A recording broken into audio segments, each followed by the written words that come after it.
नमस्कार। प्रादेशिक समाचार के साथ मैं रैनोमी। विदेश मंत्री डॉक्टर सुब्रमण्यम जयशंकर ने भारत और चीन के बीच बेहतर संबंधों को बढ़ाने के लिए सीमावर्ती क्षेत्रों में शांति और स्थिरता के महत्व पर बल दिया है। चीन के साथ भारत के संबंधों पर आज राज्यसभा को संबोधित करते हुए डॉक्टर जयशंकर ने कहा कि आने वाले दिनों में दोनों देशों के बीच चर्चा तनाव कम करने और प्रभावी सीमा प्रबंधन पर केंद्रित होगी।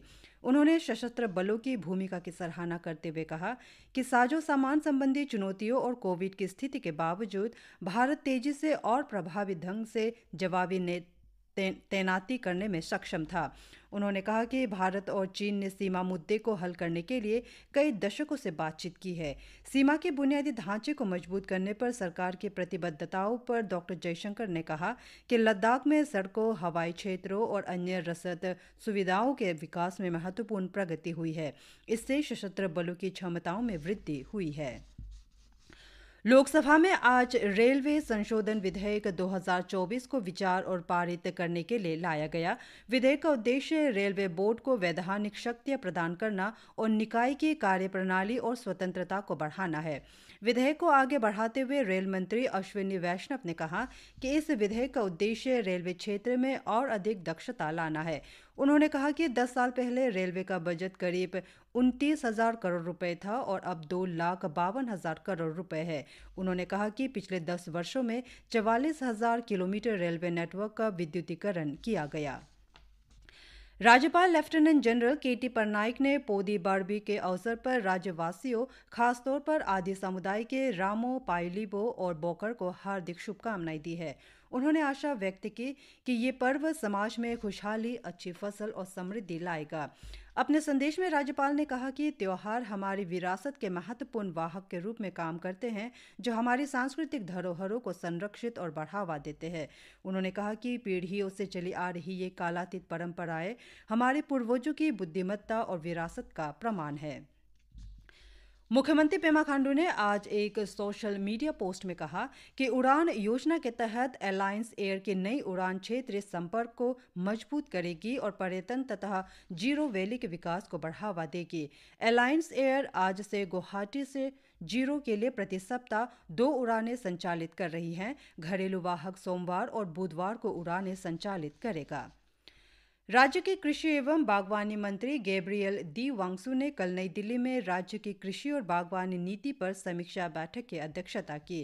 अर्नस्ट एंड यंग एलएलपी के वरिष्ठ अधिकारियों और विशेषज्ञों के सहयोग से आयोजित बैठक में राज्य की अनूठी चुनौतियों और अवसरों को संबोधित करने के लिए नीति को परिष्कृत करने पर ध्यान केंद्रित किया गया। अपने संबोधन में श्री वांगसू ने किसानों और युवाओं को सशक्त बनाने के लिए कौशल विकास को प्राथमिकता देने की आवश्यकता पर बल दिया। बैठक में क्षमता निर्माण, ब्रांडिंग, विपणन और किसानों के बीच उद्यमशीलता को प्रोत्साहित करने के लिए हॉर्टीप्रेन्योर कार्यक्रम शुरू करने का भी ध्यान केंद्रित किया गया। परिवहन एवं आरडी मंत्री ओजिंग तासिंग ने कल पासीघाट के गिदी नोतको में 24वें अखिल अरुणाचल प्रदेश सार्वजनिक परिवहन स्थापना दिवस समारोह में शामिल हुए। सभा को संबोधित करते हुए श्री तासिंग ने राज्य की परिवहन सेवाओं में उनके अमूल्य योगदान की सराहना की, जो लोगों को और वस्तुओं तथा अन्य सेवाओं के लिए जीवन रेखा के रूप में काम करती हैं और राज्य तथा पूरे देश के समग्र सामाजिक आर्थिक विकास में योगदान देती है। कार्यक्रम के दौरान जिला सड़क सुरक्षा समिति ने सभी AAPPTF सदस्यों के लिए सड़क सुरक्षा जागरूकता और यातायात सुरक्षा पर प्रदर्शन आयोजित किया। ईटानगर के महिला पुलिस स्टेशन में स्थित आने होम ने आज महिलाओं और बच्चों के लिए ओरिएंटेशन मॉड्यूल शुरू किया। महिलाओं और बच्चों के अधिकारों के उल्लंघन का अंत विषय पर आधारित ओरिएंटेशन कार्यक्रम का आयोजन राज्य के ग्रामीण विकास एवं पंचायती राज संस्थान और राजधानी पुलिस के सहयोग से संयुक्त रूप से किया गया। कार्यक्रम के उद्घाटन समारोह में स्कूली बच्चों, पंचायती राज प्रतिनिधियों और पापुमपारे क्षेत्र के स्वयं सहायता समूहों के सदस्यों की उत्साहपूर्ण भागीदारी देखी गई। ये पहल बाल विवाह और बाल शोषण जैसे सामाजिक बुराइयों से निपटने के लिए उच्च न्यायालय के निर्देशों के अनुरूप है। समावेशी और सशक्तिकरण की भावना के साथ दीपक नावंग लिविंग होम ने कल ईटानगर में अंतर्राष्ट्रीय विकलांग दिवस मनाया।